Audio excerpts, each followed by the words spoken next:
The second lab provides information and means to connect from the cloud to the standalone device, IoT device Raspberry Pi. Raspberry Pi, after receiving a command, will do some verification. In this case, it will take a picture, and after taking the image, it will send back the image to the cloud. In the cloud, we can further do analysis of the image, and for example, we will provide visual analysis of the image. Later on, we can also send the results of the analysis through Twilio, through the text message. The first step is to define the connectivity between the device, Raspberry Pi, and Bluemix platform. So, leveraging our Watson IoT platform, we are able to go to the devices, to the dashboard, and create new device type. So we are creating device type Raspberry Pi. I'm calling it Raspberry Pi 2 on this video. Selecting all the default values, and now with the created device type we are able to start a new device. So I'm selecting Raspberry Pi 2 and giving a device a new name. So WDC for this example 2016, and we have our Lab 2. We can provide the token over here, and or we can leave it generated automatically. But we need to make sure that we make a copy of these details. Now we are going to use the first flow on that are provided to us. So there are two flows, and one of those we are going to use. So over here, what we need to do to add, we need to set the device type and device ID. So Raspberry Pi 2 and device ID we provided before, and we are going to send commands. The format of the messages, we are going to just pass string, and the data are in this case not too relevant because previous node is going to define those, so device payload. Now we can deploy the flow, and we are ready to send the messages to the device. The definition of the payload is random, temperature, or localization, and this is defined in this node. We can now inject. So now I'm going to connect the camera. So this is the camera strip. I'm going to use the blue one against here, and we just need to press it inside firmly. So when it's done, the camera is mounted, and we are ready to acquire pictures. Now we need to add the camera to our operating system.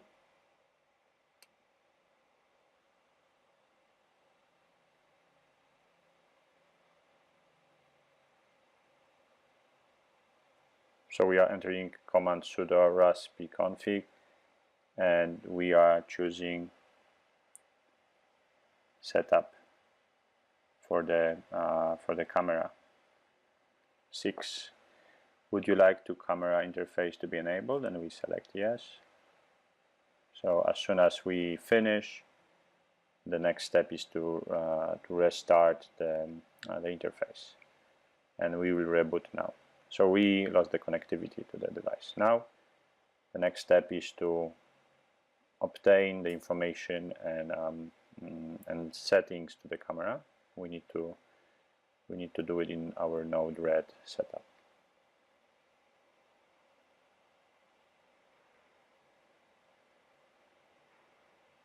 We are installing through npm raspicam, and we are entering the Pico settings.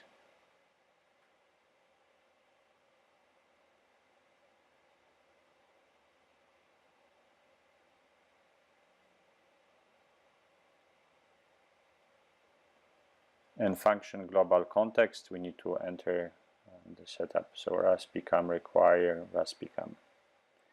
When we are done, we can add additional stuff. And in this case, we are going to use also Cloudant. So we are npm install Node-RED Node Cloud Foundry Cloudant. So this is the way we are doing this.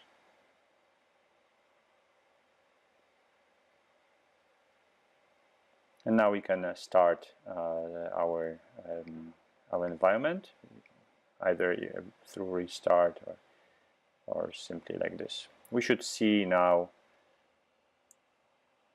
the fields for the storage in the Cloudant in our environment. So we see it over here, Cloudant input and output nodes.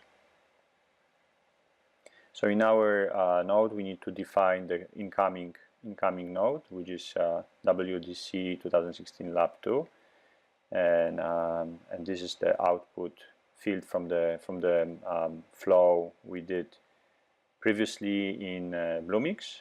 Now we are going to add a node for the Cloudant. This node for the Cloudant is going to store the image. MQTT can host about 2 kilobytes of the data, so we would need to disassemble picture into the smaller chunks and reassemble it on the other side. Therefore, it's easier just to use the Cloudant for that.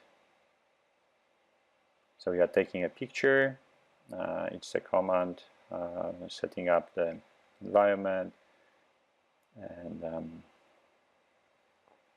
and we are going to send the data to Cloudant.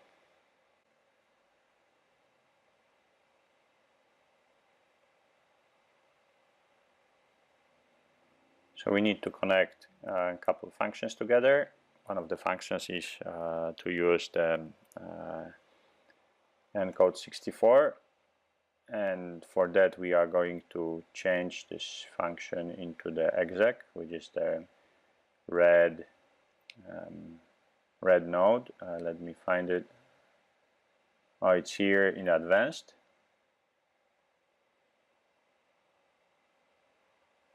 So we are connecting flow. We are using command base64-w0, and we will append this to message payload.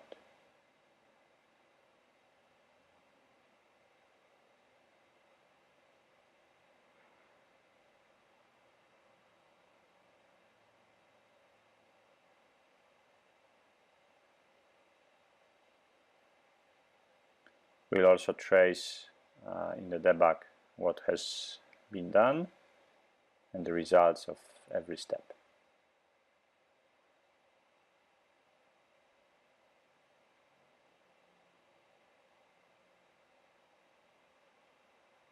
So this step is just to create proper JSON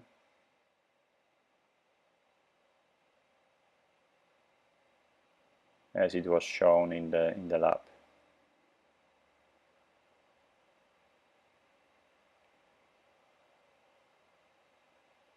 And we will deploy as soon as we fill out the data for the Cloudant. So in order to do Cloudant, we need to make one more step. So we are getting back to our definition of the Cloudant in our lab. So,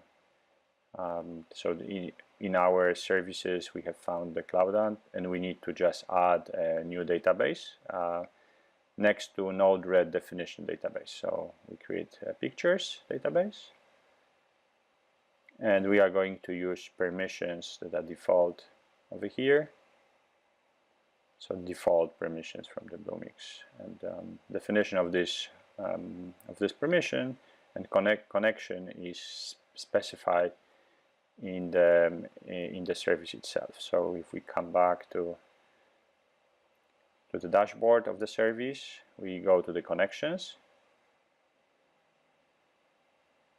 we can go and connections, and we can see all the connections. So the best way is to just copy over everything and use this data in our definition. So we are using a database pictures, external Cloudant, and we are looking for this Cloudant definition over here. So first field, it's the long HTTP request, so this one, and then username and password, they were shown in the picture. So Node-RED-DB for the service, and we are going just to insert the object. So now we can deploy, and if we inject from Bluemix, the connection goes through the node, and we should get the data. We didn't get the picture yet. The length is 0, and the reason is that the system didn't have the time to save the picture in the storage. So we need to provide over here a timeout, so we can delay. All right, let's just connect delay.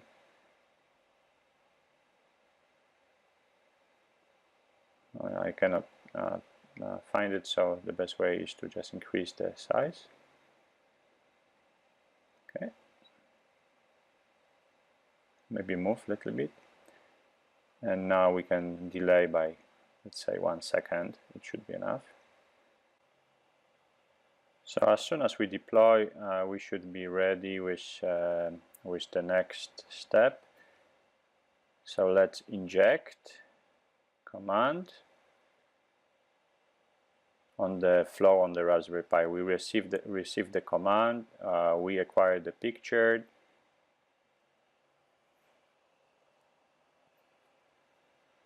Now we got the picture saved. We did the encoding base64, so that's done. We encapsulated everything in a JSON message.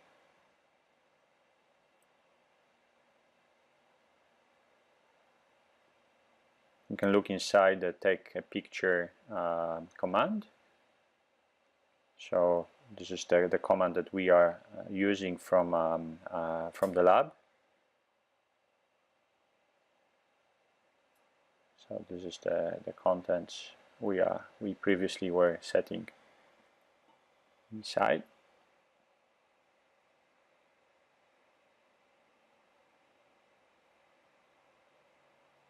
So the data now goes to the pictures DB,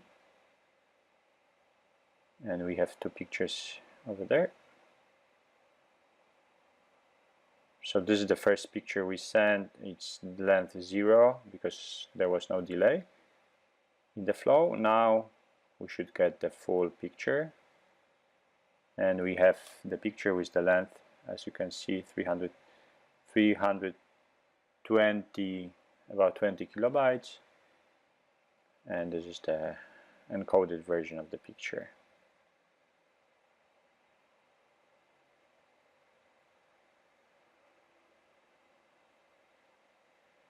So we see that it's in payload, and we don't want to have it as a payload. Let's delete this 2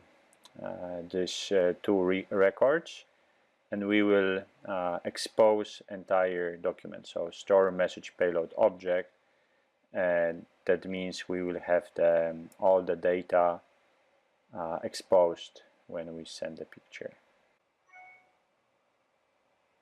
So now we can see that all the data are exposed in the next invocation injection of the command. So that works fine.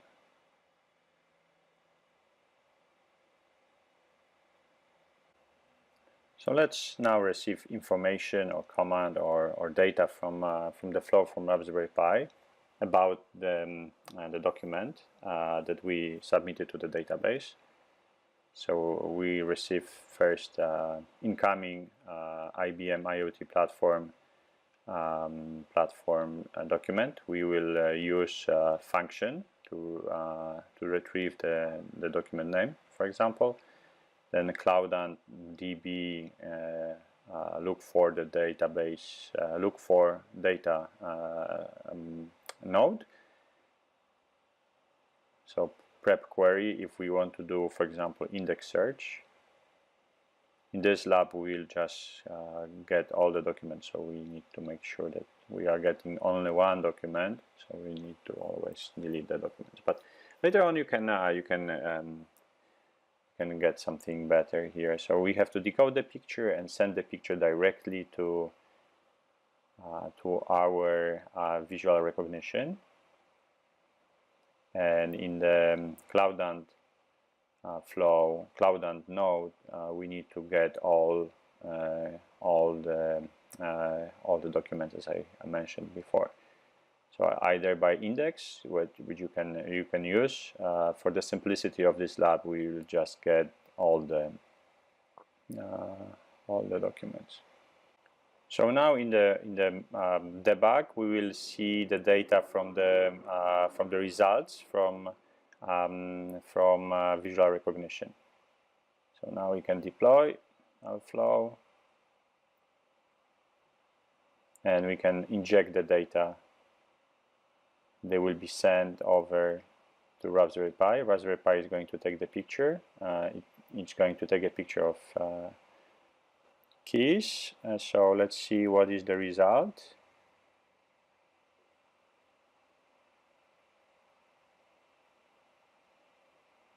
Okay, it says it's a product toy. Pretty close for a set of the keys. So now we can inject the data and try to acquire a picture of me.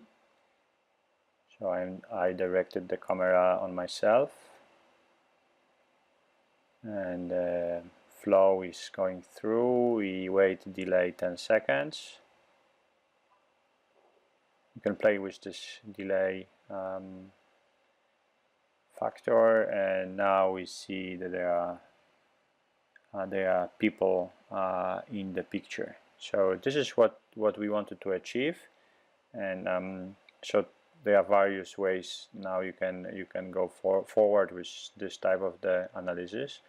So visual recognition has some other features you can load. So if we go inside, you can make it further information, like looking for the faces and looking for the text, and you can submit this information through, for example, Twilio communication, the button on the left, the node on the left, and you can send it as a text message to your device. Now we will open previous lab and our application over there, and just check if everything works correctly. So we can retrieve the database information about the temperature. Now we will add the button in the center, so show picture, and we can add now some constraints to show it always in the middle. Now we'll add also an image view. We'll make it as the picture taken from Raspberry Pi. Also we will put some constraints. Now we are ready to reference the picture inside our code. So first button action,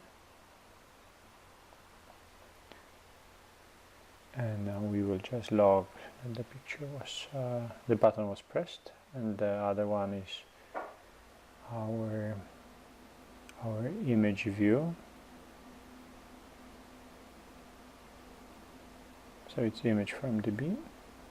We'll add also private variable just to see what is fetched image, and we will now fill out the database alike we did it previously in lab 1. So first we connect to the PictureDB, then we will get the picture and we will show the picture. So adding the picture is just a piece of the code we were using with the same credentials. So this is how you can get the credentials over here. We will need those credentials that I marked. And if we go now to Cloud and dashboard, we can see our pictures database, and we are going to go for these pictures. So first of all, we are going to connect to the Cloud using these credentials as I shown before with the database pictures. The second step, we are going to get the picture from the database, and with the simple commands over here, we are just going through the JSON we received from the database.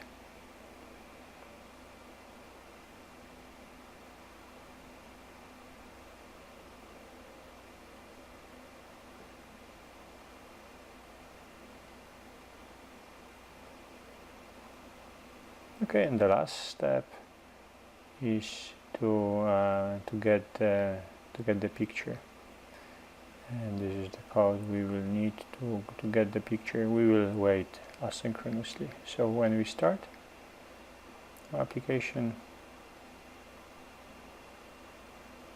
we see it, we can retrieve the picture.